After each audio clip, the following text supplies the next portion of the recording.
All welcome back to YouTube channel. ಎಲ್ಲರೂ ಹೇಗಿದ್ದೀರಾ? ಎಲ್ಲರೂ ಚೆನ್ನಾಗಿದ್ದೀರಾ ಅಂದ್ಕೊಂಡಿದ್ದೀನಿ. ಇವತ್ತು ಸಂಡೇ, ಇವತ್ತು ನಮ್ಮ ಮನೇಲಿ ನಾನ್ ವೆಜ್ ಆಬ್ವಿಯಸ್ಲಿ ಮಾಡೇ ಮಾಡ್ತೀವಿ. ಸೊ ಅದಕ್ಕೆ ನಿಮ್ಮ ಜೊತೆ ಇವತ್ತು ರೆಸಿಪಿನ ಶೇರ್ ಮಾಡೋಣ ಅಂತ ಈ ವಿಡಿಯೋ ಮಾಡ್ತಾ ಇದ್ದೀನಿ. ಇವತ್ತು ಮಟನ್ ಸಾರು ಮತ್ತು ಚಿಕನ್ ಗ್ರೇವಿ ಮಾಡ್ತಾ ಇದ್ದೀನಿ. ಮಟನ್ ಸಾರು ರೆಸಿಪಿ ಹೇಗಿರುತ್ತೆ ಬನ್ನಿ ಇವತ್ತು ನನ್ನ ಜೊತೆ ಸೇರಿ ನೀವು ಕುಕ್ ಮಾಡಿ. Sunday special mutton sambar. ಇವಾಗ ಮಟನ್ ಸಾರು ಮಾಡೋಕ್ಕೆ ಒಂದು ಈರುಳ್ಳಿ ತೊಗೊಂಡಿದ್ದೀನಿ, 3/4 kg ಮಟನ್ ತೊಗೊಂಡಿದ್ದೀನಿ ಇವಾಗ ಮಾಡೋಕ್ಕೆ ಸಾಂಬಾರು. ಒಂದು ಈರುಳ್ಳಿ ಹಾಕ್ಕೊಂಡಿದ್ದೀನಿ, ಮತ್ತು ಒಂದು 2 ಇಂಚ್ ಶುಂಠಿ ಹಾಕ್ಕೊಂಡಿದ್ದೀನಿ, ಮತ್ತು ಚಕ್ಕೆ, ಲವಂಗ ಮತ್ತು ಬೆಳ್ಳುಳ್ಳಿ ಇಷ್ಟನ್ನು ಫಸ್ಟು ರುಬ್ಕೋಬೇಕು. ಮತ್ತು ಕೊತ್ತಂಬರಿ, ಪುದೀನ ಇಷ್ಟನ್ನು ಹಾಕಿ ನೈಸಾಗಿ ಒಂದು ಪೇಸ್ಟ್ ಮಾಡ್ಕೊಬೇಕು.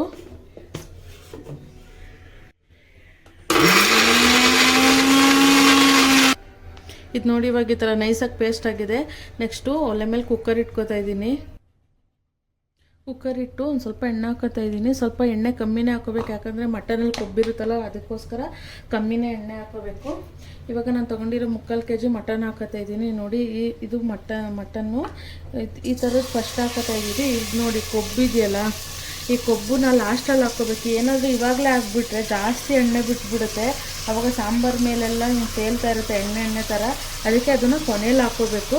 ಇದನ್ನು ಹಾಕ್ಕೊಂಡು ಇವಾಗ ನೀರು ಬಿಡೋವರೆಗೂ ಚೆನ್ನಾಗಿ ಫ್ರೈ ಮಾಡಬೇಕು. ಇವಾಗಲೇ ಉಪ್ಪು ಮತ್ತು ಅರಿಶಿನ ಪುಡಿ ಸೇರಿಸ್ಕೊಳ್ಳೋಣ. ರುಚಿಗೆ ಎಷ್ಟು ಬೇಕೋ ಅಷ್ಟು ಉಪ್ಪು. ಯಾಕೆ ಇವಾಗಲೇ ಹಾಕಿದ್ರೆ ಚೆನ್ನಾಗಿ ಉಪ್ಪು ಮಟನ್ಗೆಲ್ಲ ಹಿಡಿಯುತ್ತೆ. ಏನಾದರೂ ನಾವು ಲೇಟಾಗಿ ಹಾಕ್ಬಿಟ್ರೆ ಅದು ಉಪ್ಪು ನೀಟಾಗಿ ಮಟನ್ಗೆಲ್ಲ ಹಿಡಿಯಲ್ಲ. ಸೊ ಸ್ವಲ್ಪ ಅರಿಶಿನ ಪುಡಿ, ಸ್ವಲ್ಪ ಹಸಿ ಸ್ಮೆಲ್ ಹೋಗೋಕ್ಕೆ ಇಷ್ಟನ್ನು ಹಾಕಿ ನೀಟಾಗಿ ನೀರು ಚೆನ್ನಾಗಿ ಬಿಟ್ಟು ಸುಂಡೋವರೆಗೂ ನೀಟಾಗಿ ಫ್ರೈ ಮಾಡಬೇಕು. ಆವಾಗೇ ಸಾಂಬಾರು ಚೆನ್ನಾಗಿ ಬರೋದು. ಈ ಥರ ಒಂದು ಸತಿ ಸಾಂಬಾರು ಮಾಡಿ ತಿಂದು ನೋಡಿ, ತುಂಬಾ ಚೆನ್ನಾಗಿರುತ್ತೆ, ತುಂಬ ರುಚಿಯಾಗಿ ಬರುತ್ತೆ. ಇವಾಗ ಪಕ್ಷ ಎಲ್ಲ ಬರ್ತಿದ್ದಲ್ಲ, ಅವಾಗೆಲ್ಲ ಮಾಡ್ತಿರ್ತಾರೆ. ನೀವು ಯಾರ್ಯಾರಿಗೆ ಬರಲ್ಲ ಮಾಡೋಕ್ಕೆ ಅವರೆಲ್ಲ ಈ ಥರ ಒಂದು ಸತಿ ಟ್ರೈ ಮಾಡಿ, ಚೆನ್ನಾಗಿರುತ್ತೆ. ಇದು ನೋಡಿ ಈ ಥರ ನೀರು ಬಿಟ್ಟಿದೆ. ಈ ನೀರು ಬಿಟ್ಟಿರೋದೆಲ್ಲ ನೀಟಾಗಿ ನೀರು ಇಲ್ಲದೆ ಇರೋ ಥರ ಆಗಬೇಕು, ಸುಂಡಬೇಕು. ಆವಾಗ ಅದಾಗಿದೆ ಅಂತ ಅಲ್ಲಿವರೆಗೆ ನೀಟಾಗಿ ಫ್ರೈ ಮಾಡಬೇಕು. ಇದು ನೋಡಿ ಇವಾಗ ನೀರೆಲ್ಲ ನೀಟಾಗಿ ಸುಂಡಿದೆ, ನೀರಿಲ್ಲ ಇದರಲ್ಲಿ, ಎಣ್ಣೆ ಬಿಟ್ಕೊಂಡಿದೆ. ಇವಾಗ ನಾವು ರುಬ್ಬಿಟ್ಕೊಂಡಿರೋ ಮಸಾಲಾನ ಇದಕ್ಕೆ ಸೇರಿಸ್ತಾ ಇದ್ದೀನಿ. ಹಸಿ ವಾಸನೆ ಹೋಗೋವರೆಗೂ ಇದು ಸ್ವಲ್ಪ ಫ್ರೈ ಆಗಬೇಕು. ತುಂಬ ಚೆನ್ನಾಗಿ ಅಮ್ಮ ಬರ್ತಿದೆ. ಇದನ್ನೇ ಸ್ವಲ್ಪ ಅನ್ನಕ್ಕೆ ಹಾಕೊಂಡು ತಿನ್ಬೋದು, ಚೆನ್ನಾಗಿರುತ್ತೆ ಈ ಟೇಸ್ಟ್ ಕೂಡ. ನಮಗೆ ಚಿಕ್ಕ ವಯಸ್ಸಲ್ಲಿರುವಾಗ ನಮ್ಮ ಅಮ್ಮ ಎಲ್ಲ ಈ ಥರ ಫ್ರೈ ಮಾಡುವಾಗಲೇ ಸ್ವಲ್ಪ ಈ ಥರ ಅನ್ನಕ್ಕೆ ಮಿಕ್ಸ್ ಮಾಡಿ ಕೊಡ್ತೀರಿ. ಈಗ ಮಕ್ಕಳೆಲ್ಲ ಇರ್ತಾರಲ್ಲ, ಚಿಕ್ಕ ಮಕ್ಕಳು, ಅವ್ರಿಗೆಲ್ಲ ಇದೇ ಥರ ಸ್ವಲ್ಪ ಅನ್ನ ಈ ಗ್ರೇವಿಲೇ ಸ್ವಲ್ಪ ಅನ್ನ ಹಾಕಿ ತಿನ್ನಿಸಿದ್ರೆ ತುಂಬ ಚೆನ್ನಾಗಿರುತ್ತೆ. ಈ ಸ್ವಲ್ಪ ಹಸಿ ವಾಸನೆವರೆಗೂ ನೀಟಾಗಿ ಫ್ರೈ ಮಾಡಬೇಕು. ನೋಡಿ ಇದು ಇವಾಗ ಚೆನ್ನಾಗಿ ಫ್ರೈ ಆಗ್ತಿದೆ. ಇವಾಗ ಸಾಂಬಾರು ಪುಡಿ ಸೇರಿಸ್ಕೊಳ್ಳೋಣ. ಇವಾಗ ನಾನು ಸಾಂಬಾರು ಪುಡಿ ಸೇರಿಸ್ಕೊತಾ ಇದ್ದೀನಿ. ನಿಮ್ಮ ಮನೇಲಿ ಯಾವುದು ಯೂಸ್ ಮಾಡ್ತಾರೆ? ಧನಿಯಾ ಪುಡಿ, ಮೆಣಸಿನ್ಕಾಯಿ ಪುಡಿ, ಒಬ್ಬೊಬ್ಬರು ಒಂದೊಂದು ಥರ ಯೂಸ್ ಮಾಡ್ತಾರೆ. ನಾವು ಮನೇಲಿ ಅಮ್ಮ ಈ ಥರ ಮಾಡಿಕೊಡ್ತಾರೆ. ಈ ರೆಸಿಪಿ ಕೂಡ ಮುಂದೆ ವೀಡಿಯೋದಲ್ಲಿ ಶೇರ್ ಮಾಡ್ತೀನಿ ಬೇಕಿದ್ದರೆ. ಇದು ನಮ್ಮ ಮನೇಲಿ ಯೂಸ್ ಮಾಡೋದು, ಎಲ್ಲ ಸಾಂಬಾರಿಗಿದೆ ಯೂಸ್ ಮಾಡ್ತೀವಿ ನಾವು. ಇದನ್ನು 4 ಸ್ಪೂನ್ ಹಾಕೋತಾ ಇದ್ದೀನಿ. ಇದನ್ನೇನಾದರೂ ಡೈರೆಕ್ಟಾಗಿ ಹಂಗೆ ಮಟನಿಗೆ ಈಗ ಕುಕ್ಕರಿಗೆ ಹಂಗೆ ಸೇರಿಸ್ಕೊಂಡ್ರೆ ಅದು ಗಂಟಾಗ್ಬಿಡುತ್ತೆ. ಇದನ್ನು ನೀಟಾಗಿ ಮಿಕ್ಸ್ ಮಾಡಿ ಸೇರಿಸ್ಕೊಬೇಕು. ನೀರಲ್ಲಿ ಫಸ್ಟ್ ಈ ಥರ ಕಲಿಸ್ಬಿಟ್ಟು ಆಮೇಲೆ ಸೇರಿಸ್ಕೊಂಡ್ರೆ ಗಂಟಾಗಲ್ಲ. ಇದನ್ನು ಬೇಕಾದ್ರೆ ನೀವು ಮಿಕ್ಸಿಲಿ ಒಂದು ಸತಿ ಗ್ರೈಂಡ್ ಮಾಡಿ ಕೂಡ ಸೇರಿಸ್ಕೊಬೋದು, ಆಗ ರುಚಿ ಸ್ವಲ್ಪ ಕಡಿಮೆ ಆಗುತ್ತೆ. ಸೊ ಅದಕ್ಕೆ ನಾನು ಈ ಥರ ಕೈಯಲ್ಲೇ ಕಲಿಸ್ಕೊಂಡು ಸೇರಿಸ್ಕೊತೀನಿ ಅದಕ್ಕೆ.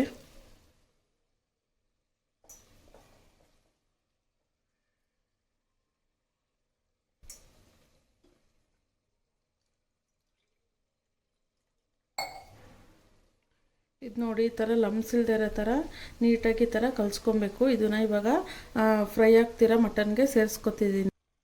ಈ ಫ್ರೈ ಆಗ್ತಿರೋ ಮಟನ್ಗೆ ಇದನ್ನು ಸೇರಿಸ್ಕೊಂಡು ಇದನ್ನು ಸ್ವಲ್ಪ ಮಿಕ್ಸ್ ಮಾಡ್ಕೊಬೇಕು.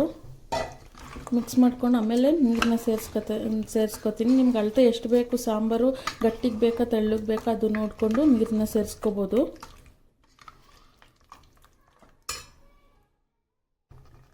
ಇದಕ್ಕೆ ಇವಾಗ ನೀರು ಸೇರಿಸ್ಕೊತಾ ಇದ್ದೀನಿ. ಇದು ಕುಕ್ಕರು ವಿಷಲ್ಲು ನಾವು ಏನಾದರೂ ಮಟನ್ ಹಾಡಿದ್ರೆ ಒಂದೆರಡು ವಿಷಲ್ ಹೊಡ್ಸ್ಕೊಬೋದು. ಏನೋ ಹಾಡಿಲ್ಲ ಎಳೆದು ಮಟನ್ನು ಅಂದರೆ ನೀವೇನು ವಿಷಲ್ ಹೊಡ್ಸ್ಕೊಳ್ಳೋದು ಬೇಡ, ಹಿಂಗೆ ಓಪನಲ್ಲೇ ಬೇಯ್ಬೋದು.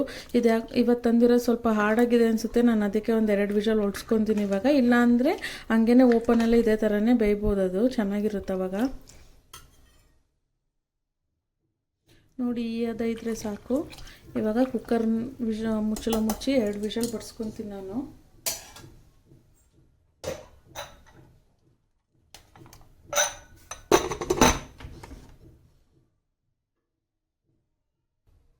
ಈ ಕುಕ್ಕರ್ ವಿಷಲ್ ಆಗೋಷ್ಟರಲ್ಲಿ ಕಾಯಿ ಕಡಲೆ ಎಲ್ಲ ರುಬ್ಕೊಬರೋಣ. ಇಷ್ಟು ಕಡಲೆ ಹಾಕೊತಾ ಇದ್ದೀನಿ. ಇದು ಸ್ವಲ್ಪ ಮಸಾಲೆ ಸ್ವಲ್ಪ ಕಮ್ಮಿನೇ ಇದ್ದರೆ ಸಾಕು. ಮತ್ತು ಕಾಯಿ ತುರ್ದ್ಬೇಕಾದ್ರೆ ಸೇರಿಸ್ಕೋಬೋದು, ನಾನು ತುರ್ದಿಲ್ಲ, ಹಂಗೆ ಹಚ್ಚಿ ಹಾಕೊತೀನಿ, ನೀಟಾಗಿ ಗ್ರೈಂಡ್ ಆಗುತ್ತೆ. ಒಂದು ಸತಿ ಕೋರ್ಸಾಗಿ ರುಬ್ಬಿ ಆಮೇಲೆ ನೀರು ಸೇರಿಸಿ ರುಬ್ಬಿದರೆ ನೀಟಾಗಿ ರುಬ್ಬುತ್ತೆ. ಸ್ವಲ್ಪನೇ ಕಾಯಿ ಸೇರಿಸ್ಕೋಬೇಕು, ಜಾಸ್ತಿ ಏನು ಬೇಡ. ಗಟ್ಟಿಗೆ ಬೇಕಂದರೆ ಜಾಸ್ತಿ ಕಾಯಿ ಹಾಕ್ಕೋಬೇಕು, ಇಲ್ಲ ಅಂದರೆ ಏನು ಬೇಡ. ಮತ್ತು ಒಂದು ಚಿಕ್ಕ ಟೊಮೆಟೊ ಸೇರಿಸ್ಕೊತಾ ಇದ್ದೀನಿ. ಹುಳಿ ಏನು ಜಾಸ್ತಿ ಬೇಡ, ಅದಕ್ಕೆ ಸ್ವಲ್ಪನೇ ಒಂದು ಪುಟಾಣಿ ಟೊಮೆಟೊ ಸೇರಿಸ್ಕೊಂಡ್ರೆ ಸಾಕು. ಮತ್ತು ಒಂದು ಈ ಸ್ಪೂನಲ್ಲಿ ಒಂದು 1/4 ಸ್ಪೂನು ಇದು ಗಸಗಸೆ ಸೇರಿಸ್ಕೊಂಡಿದ್ದೀನಿ. ಇದು ನೀಟಾಗಿ ಫೈನಾಗಿ ರುಬ್ಕೊಳ್ಳೋಣ ಇವಾಗ.